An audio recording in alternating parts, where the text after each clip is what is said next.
Halo teman-teman, pada sesi kali ini kita akan lanjutkan pembahasan kita ya kaitan kisi-kisi soal UTBK tahun 2021.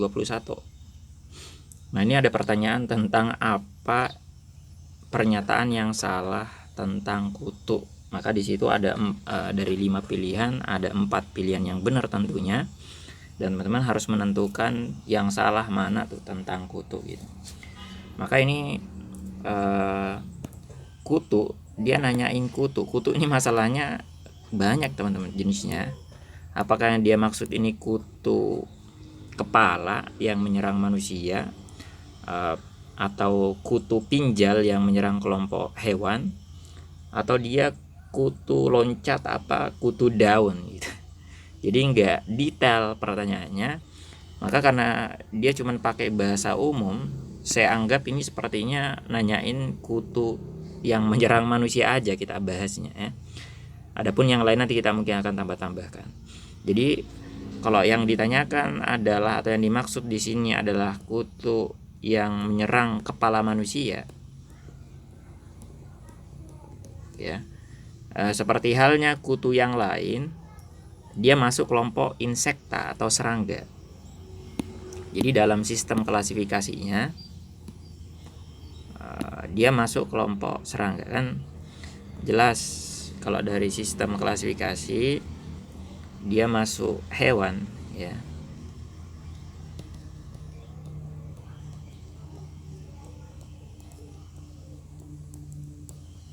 Kingdom Animalia kan filumnya Chordata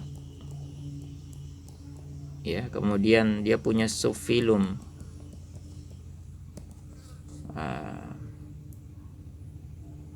kok Chordata teman-teman. Dia masuk filum Arthropoda, Arthropoda.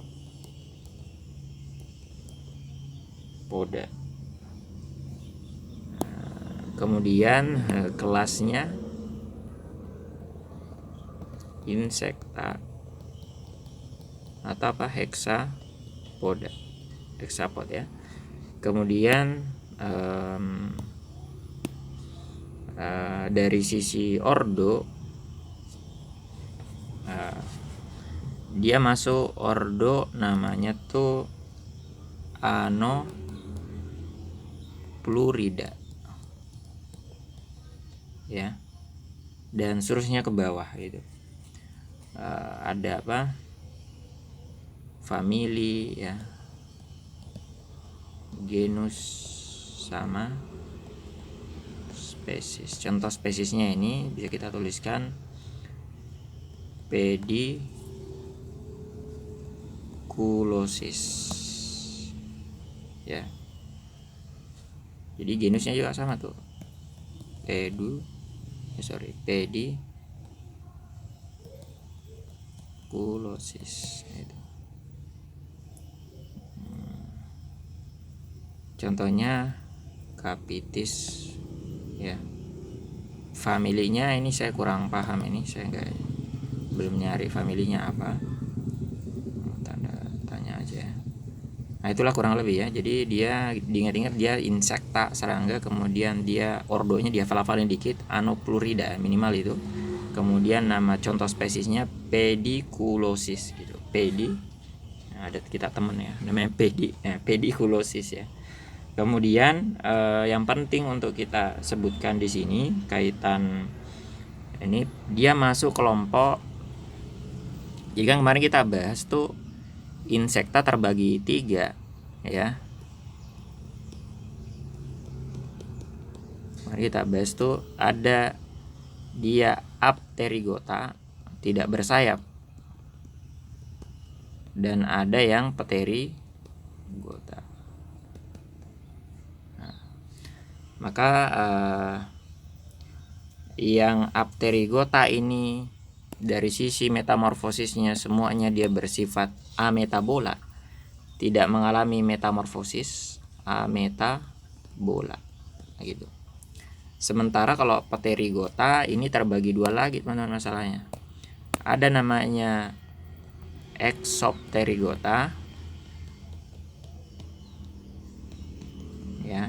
ada namanya endopterigota.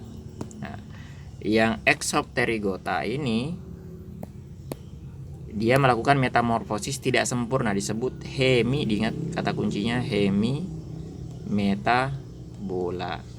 Yang endopterigota ini holo metabola.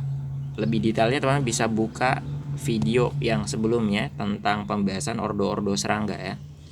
Maka siapa namanya? Si kutu ini ya. Kutu kepala pada manusia itu masuk di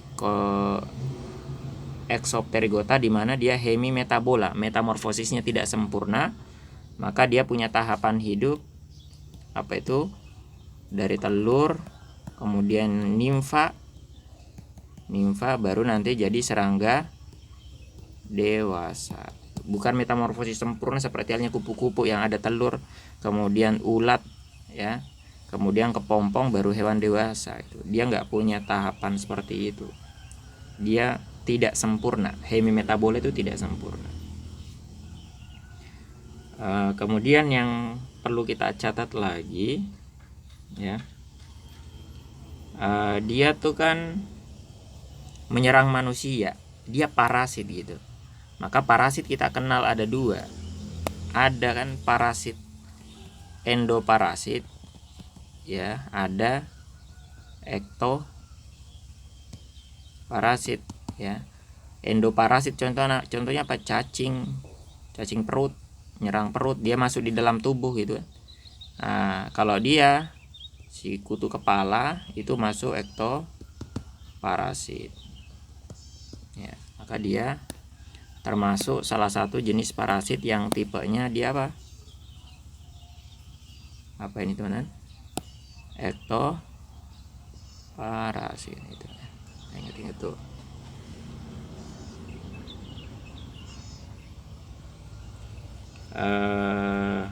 Yang terakhir mungkin ya untuk kita catat adalah tentang dia itu punya tipe mulut. Dari sisi tipe mulut, karena dia apa tuh parasit, maka tipe mulutnya dia ngambil darah gitu ya, dia nusuk kepala manusia, diantaranya dia akan ngisap darah gitu, maka dia tipe mulutnya penusuk, sekaligus dia juga pengunyah, penggigit ya. Pengunyah ini bisa mungkin sama dengan istilah penggigit. Nah, kemudian terakhir dia serangga yang meskipun dia masuk pterigota, detail exopterigota, tapi dia termasuk pengecualian ya. Pengecualian dia ternyata kenapa tidak bersayap. Kutu enggak bersayap gitu. Kemudian dia reproduksinya tentu dengan cara ovivar. Semua serangga secara umum itu ovivar, apa artinya? Bertelur ya, bertelur. Maka nanti dia bertelur dan telurnya itu bakal nempel di rambut manusia ya, menempel di rambut manusia.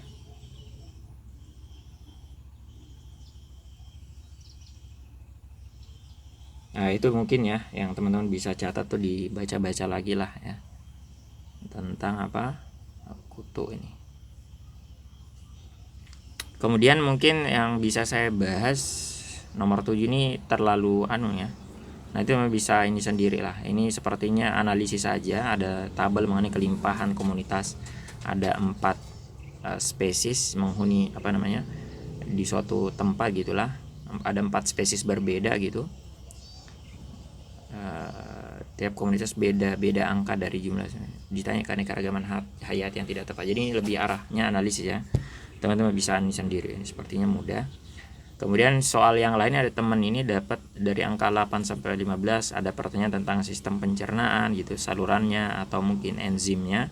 Itu terlalu luas kalau kita bahas di sini. Kemudian ada reproduksi sel, nanyain mitosis meiosis. Ya dibaca-baca aja lagi itu. Kemudian transkripsi, bagaimana mungkin enzim yang dibutuhkan mungkin, atau dia ada 3 tahap gitu kan. Nanti teman-teman bisa baca lagi tuh ya. dia terjadi di mana transkripsi ya. Bisa banyak nih pembahasannya ini tentang transkripsi, entah. Tapi kalau menerjemahkan mungkin juga bisa tuh DNA jadi mRNA diterjemahkan gitu kan. Ini bisa baca-baca transkripsi, misalnya tempat terjadinya itu di mana, di nukleus untuk organisme eukariot ya, atau di sitoplasma, atau boleh nukleoid ya pada kelompok prokariot gitu. Jadi kemudian transkripsi itu dari DNA jadi mRNA kan. DNA digunakan sebagai cetakan membentuk mRNA. Maka teman-teman nanti menerjemahkan bahasa GATS, guanin, adenin, timin, dan sitosin menjadi Gauss ya. Dipelajarin lagi tuh cara penerjemahannya, saya nggak bahas lagi di sini. Kemudian transkripsi ada 3 tahap mungkin bisa disebutkan, dan dia butuh enzim namanya RNA polimerasa gitu, dari arah 5 aksen ke 3 aksen ya. Jadi mRNA dibentuk mRNA dari arah 5 aksen ke 3 aksen. Siapa yang bikin? Enzim yang gunanya menghasilkan RNA, maka disebut RNA polimerase gitu kan. Kemudian yang bisa disebutkan lagi itu dia ada 3 tahap ya. Ada inisiasi tahap awal di mana RNA polimerase menempel di DNA gitu kan, ada DNA gini ya. Nanti enzimnya itu bakal mengenali daerah promotor namanya.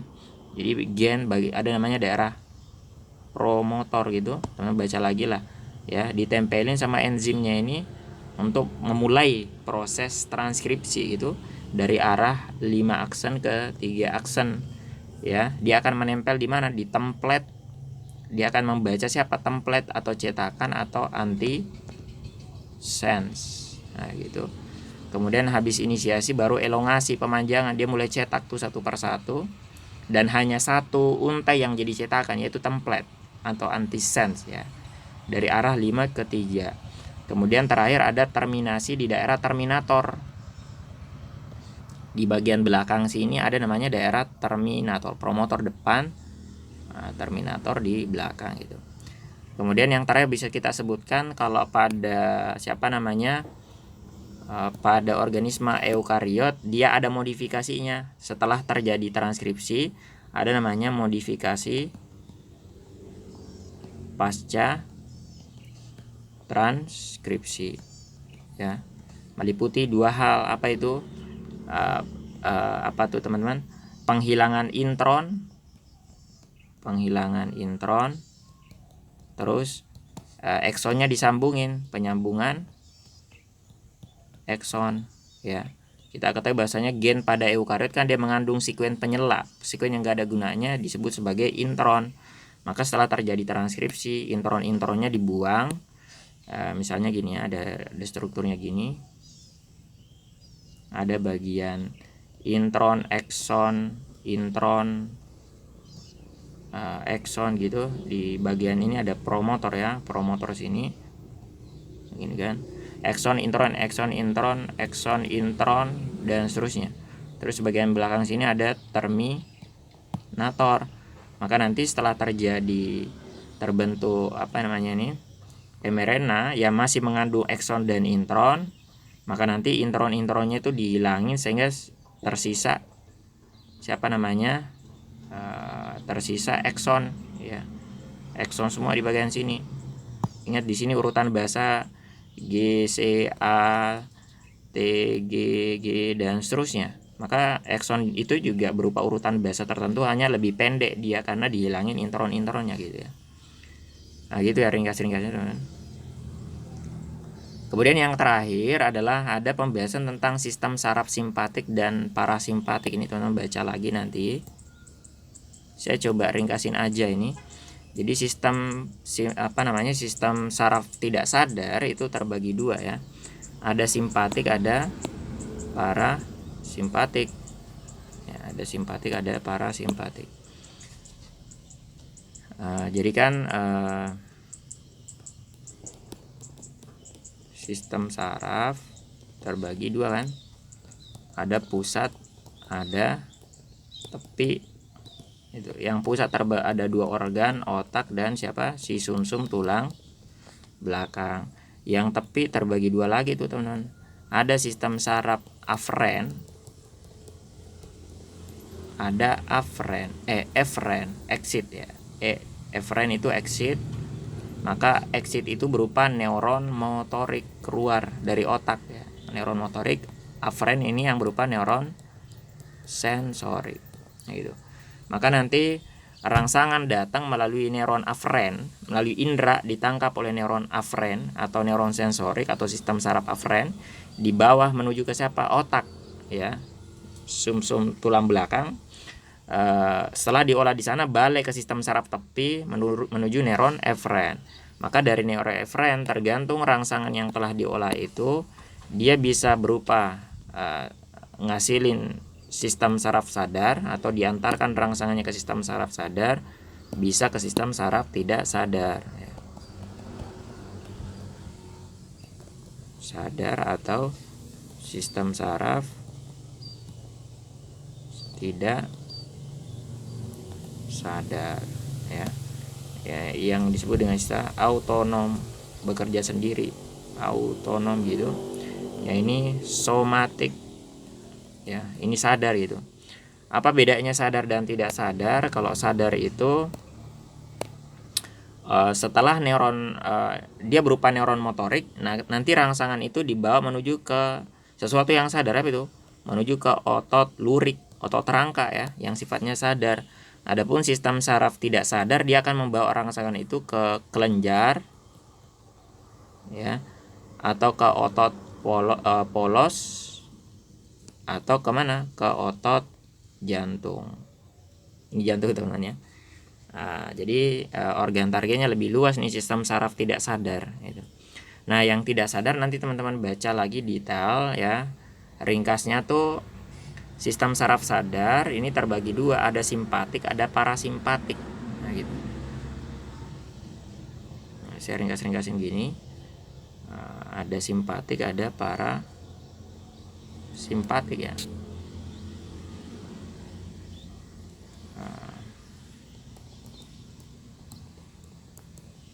Simpatik sama parasimpatik ya. Kita lihat apa perbedaan kerja dari mereka berdua nih, ringkas-ringkas. Jadi sistem saraf simpatik ini bekerja pada kondisi yang berbeda dengan sistem saraf parasimpatik. Apa itu? Jadi simpatik bekerja pada kondisi stres, ada cekaman, sementara parasimpatik ini sifatnya rileks gitu ya. Kemudian yang bisa dibedakan lagi adalah responnya. Apa respon yang dihasilkan?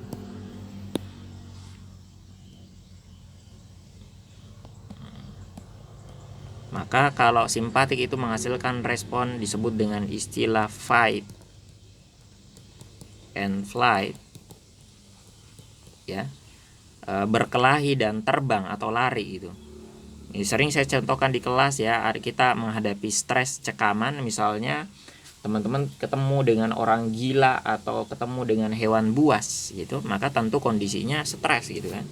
Kita harus menghadapi cekaman lingkungan ini dengan menghasilkan, memilih di antara dua, fight or flight, kita lawan atau kita lari gitu. Nah itu yang bekerja namanya sistem saraf simpatik. Adapun parasimpatik yang sifatnya rileks, maka responnya berupa apa? Rest, istirahat, and digest, pencernaan gitu ya. Jadi rileks itu lebih ke arah tentang pencernaan atau kenikmatan yang berupa makanan gitu ya. Nah kita ambil contoh-contoh ringkasnya yang biasa keluar di soal. Misalnya tuh, apa sih efek dari simpatik terhadap misalnya kaitan sistem indera, sistem indera ya. Apanya? Misalnya pupil dari mata gitu.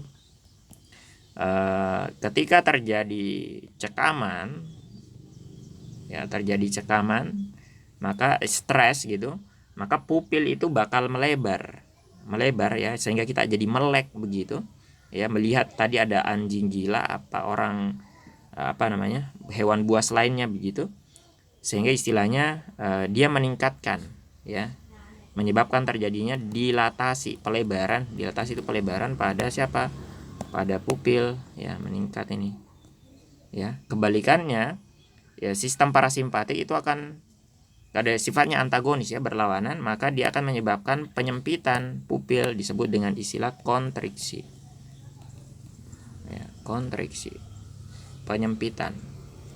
Nah itu. Kemudian yang dipengaruhi yang kedua misalnya adalah sistem sirkulasi gitu ya. Jadi nanti pada sistem sirkulasi dia akan meningkatkan denyut jantung ya, diantaranya denyut jantung dan tekanan darah akan meningkat tuh teman-teman ya.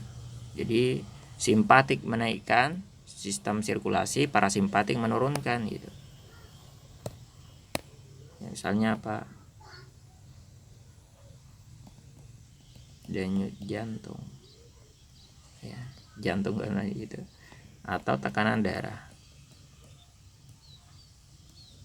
Nah itu dia akan tingkatkan dua-duanya lah gitu ya. Jadi ini bisa peningkatan lah, meningkatkan, artinya ini menurunkan denyut jantung dan tekanan darah, ringkas-ringkas ya.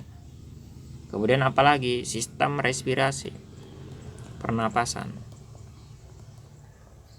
maka sama tuh, misalnya bronkus ya, sistem saraf parasimpatik ini yang simpatik ketika stres pernapasan meningkat, dia akan menyebabkan bronkus itu melebar sehingga udara lebih banyak yang masuk, dilatasi pelebaran.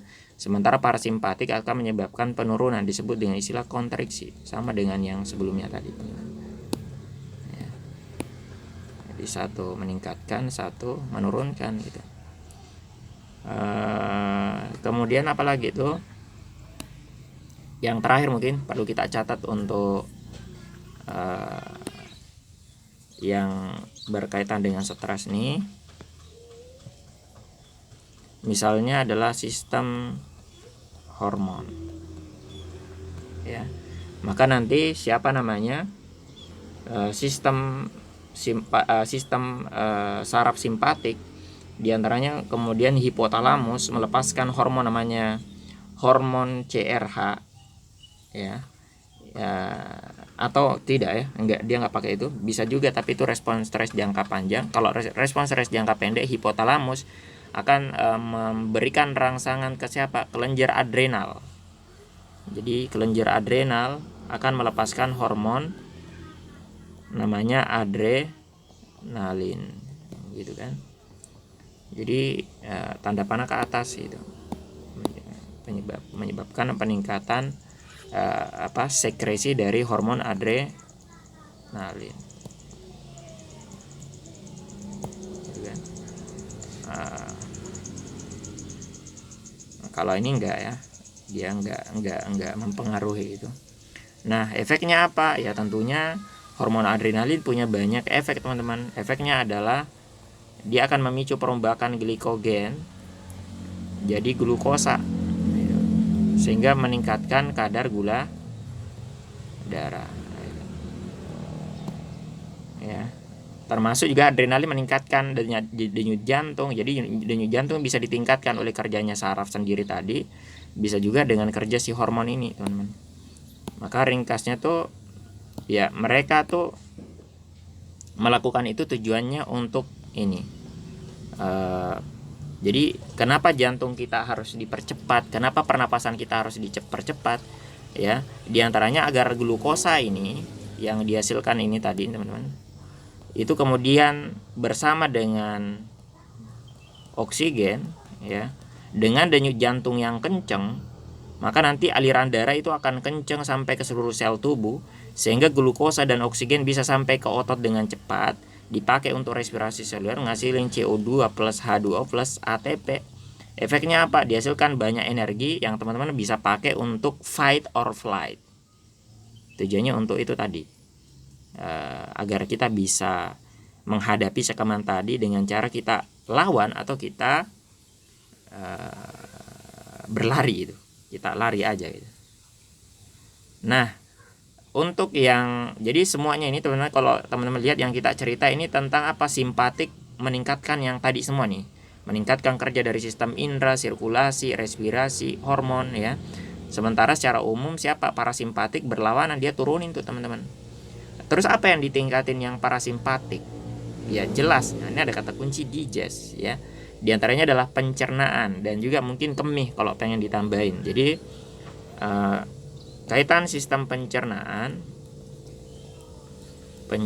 ya, maka nanti itu efeknya adalah memicu sekresi